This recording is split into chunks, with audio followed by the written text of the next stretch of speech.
अस्सलाम वालेकुम dear students. Previous एक लेक्चर के अंदर हम लोगों ने ब्रेक स्टेटमेंट डिस्कस की थी। ब्रेक स्टेटमेंट क्या काम करती थी? ब्रेक स्टेटमेंट काम ये करती थी कि आपकी लूप की जो नॉर्मल एग्जीक्यूशन ऑफ प्रोग्राम है उसको टर्मिनेट कर देती थी। जैसे हम लोग फॉर एग्जांपल, मैंने आप लोग को एक एग्जांपल भी दी थी कि हमारे पास लूप चल रही होती है और हम लोग जैसे ही ब्रेक स्टेटमेंट लगाते हैं तो लूप जो है हमारी एग्जीक्यूट होना बंद हो जाती है। तो इससे मिलती जुलती हमारे पास एक और स्टेटमेंट है जिसको कहते हैं कंटिन्यू स्टेटमेंट।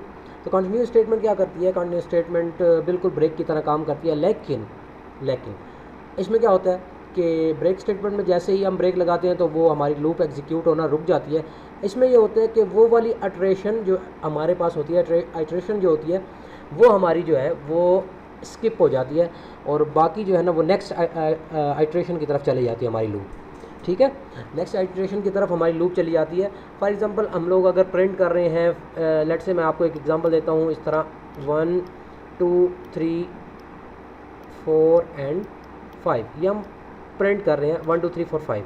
तो जब हम कंटिन्यू स्टेटमेंट यूज़ करेंगे ना, तो उसमें जब आप कंटिन्यू स्टेटमेंट किसी लूप के अंदर यूज़ करते हैं एक कंडीशन के ऊपर, तो उसमें क्या सिचुएशन होती है कि आप जैसे ही फॉर एग्ज़ाम्पल मैंने लगाया कि जब मेरी वैल्यू 3 हो तो तब कंटिन्यू काम करे। ठीक है, तो वो होगा क्या?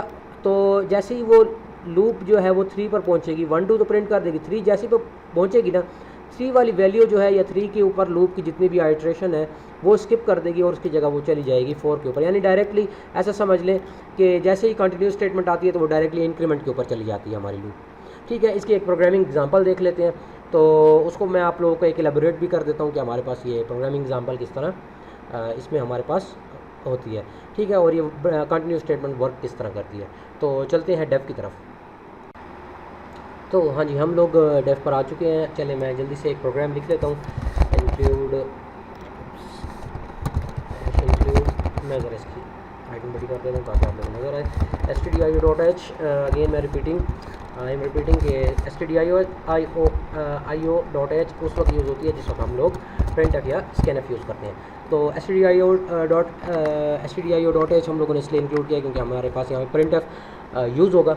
तो अब हम लोग क्योंकि कंटिन्यू स्टेटमेंट का एक एग्जांपल देख रहे हैं, तो करते ही हैं कि हम लोग एक ना लूप लगा लेते हैं। फॉर एग्जांपल जैसे मैंने ये फॉर इंट i इक्वल्स 1, वही वाली 1 से लेकर 5 तक वाली जो है वो देख लेते हैं। i लेस देन और equals to 5 and i plus plus. तो ये ठीक हो गया। अब इसके अंदर मैं लगा देता हूँ कि मैं जब पहले आप लोगों को printf दिखा देता हूँ कि printf में परसेंटेज मैं d लगा देता हूँ और /t लगा देता हूँ, कॉमा लगा कर यहाँ पर i। ठीक हो गया। अब मैं इसको ना जैसे ही इसको पहले सेव कर लेते हैं, तो मेरे पास जो है जी वो है 15 नंबर प्रोग्राम है। तो उसके अंदर हम लोगों ने 15 अंडरस्कोर कंटिन्यू स्टेटमेंट। ठीक हो गया। ये मैं इसको कर लेता हूँ जी एग्जीक्यूट। ये कंपाइल हो गया और ये हो गया जी एग्जीक्यूट। तो आप लोग ये देखें मेरे पास आया 1 2 3 4 5, जिस तरह ये नॉर्मल एग्जीक्यूशन है हमारी 1 2 3 4 एंड 5।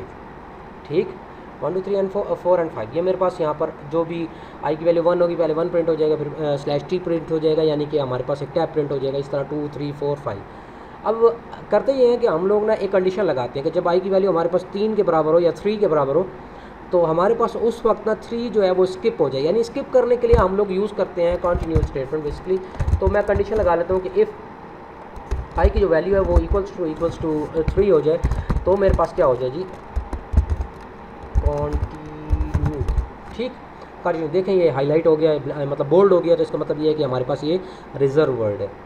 ठीक, चलें जी, जैसे ही आई की वैल्यू 3 होगी तो ये कंटिन्यू जैसे ही पड़ेगा वो डायरेक्टली प्लस प्लस पे चला जाएगा बजाय इसको प्रिंट करने के। ठीक है, इसको एग्जीक्यूट कर लेते हैं और आप लोगों को मैं दिखा देता हूँ। हाँ जी, देखें जी 3 हो गया स्किप। जैसे आई की वैल्यू 3 आई उसने कंटिन्यू कर दिया। अब मैं अगर कंटिन्यू की जगह ब्रेक लिख दूँ तो आपके पास आउटपुट में क्या आएगा 1 एंड 2। जैसे 3 होगा तो ब्रेक हो जाएगी। इसी तरह जब मैं आपके आउटपुट के ऊपर कंटिन्यू लिखता हूँ तो हमारे पास वो वाली आइट्रेशन जो है वो स्किप हो जाती है और जो बाकी आइट्रेशन है वो हमारे पास एग्जीक्यूट होती है। तो 3 यहाँ पर स्किप हो गई है और बाकी जो है वो एग्जीक्यूट हुई है। तो इसका कुछ सिनेरियो में काफ़ी यूज़फुल होती है ये।